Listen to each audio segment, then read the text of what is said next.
Well, I started with my dance career. So it all started when I was 4 years old. I was sent to Irish dance school and I went every single day. I practiced at home. So I've always been very athletic. And I became a champion dancer. And then at the age of 17, 18, I went off and toured with Michael Flatley all over the world. And it was absolutely fantastic. But my career as a professional dancer was cut short due to a car accident that I was in when I was around 20.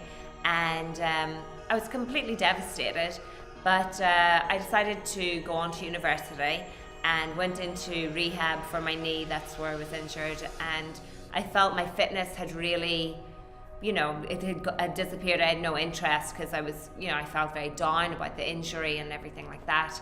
And it was after about a year, I suppose I'd been at university, I kind of gained weight, as everybody does when they go to university. And I started kind of, getting back into fitness. And I really took it just from there. I started experimenting with different types of fitness like calisthenics and Pilates and yoga and weightlifting, and really found what worked for me. And through that, I started posting images on Facebook and Twitter and Instagram. And the more I was posting, the more, I was getting, my following was growing. But people started asking me, how are you achieving this? What are you eating?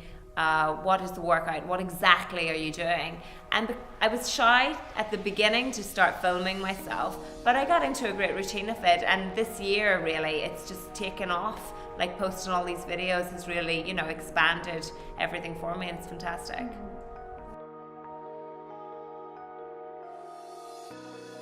I guess with Irish dancing, everything had to be perfect.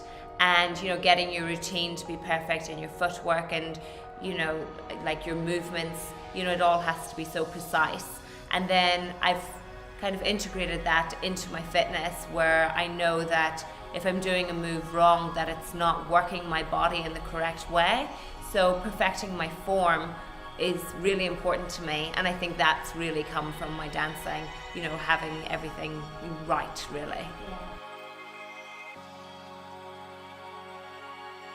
So I plan my week by body part. I know that sounds very strange, but on Monday I do back work, on Tuesday it's legs, on Wednesday it's abs, Thursday will be glutes, Friday will be, maybe a full body routine, Saturday something else, and on Sunday usually that will be my rest day. But I don't always have a rest day. Like, I always like to do something, even if it's just going outside for a walk or going for a jog or going to a yoga class. Like, I just keep active every day. And I actually find that a lot of people are promoting, that you must have this rest day, and that's super important. You have to have this rest day. And I find that the people who say that it'll be mostly men, and those men will be doing extremely heavy weightlifting.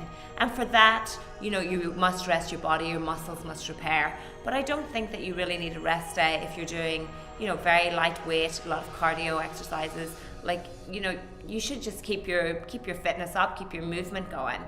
So.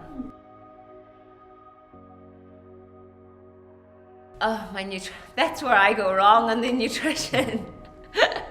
It's so bad. No, I'm pretty good. So I always make sure that Monday to Friday, I will always try and eat as clean as possible. But like, you're only human, and it's a lifestyle. I'm not about a 12-week challenge or 6 weeks to abs. Like, I do not believe in anything like that. None of that is sustainable. I believe in consistency. And it's really important to just have a very natural, consistent lifestyle. So Monday to Friday, I will happily eat, I plan it out. I have my breakfast and then maybe a snack, lunch, dinner, and on the weekends, that's when I will, indulge like everybody does. I'll have a drink on a Friday night and a Saturday night if I want.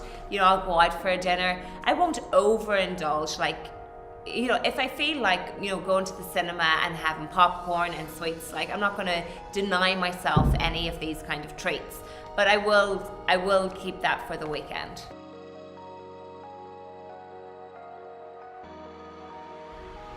In my active wear, I look for something that's fashionable. Definitely, something that I can street style, like a bit of like fit fashion. I can wear, so I can go to the gym, but I won't be, like, oh gosh, I have to go get changed. I can go grab a coffee with my friends or pop to the shops, or, so something that's stylish.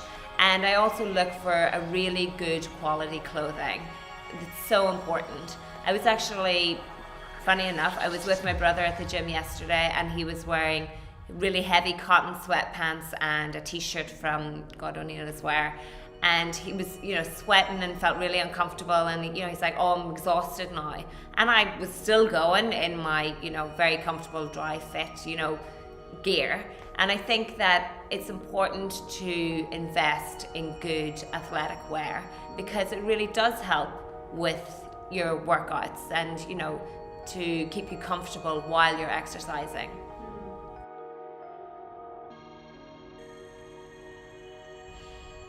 Oh, I think the best advice I've ever been given is, what doesn't challenge you doesn't change you. And that's really important to me, because you can get stuck in a rut with your workout routines.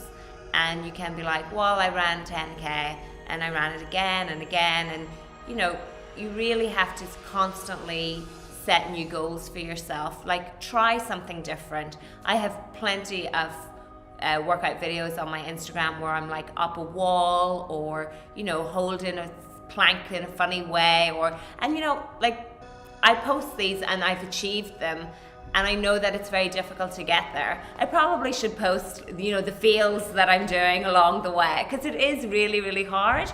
But as long as you constantly keep challenging yourself, setting new goals, trying to achieve something new, like even every 2 weeks I will, try and lift a heavier weight or do some extra reps, or, just constantly changing your workout, then you'll see a difference.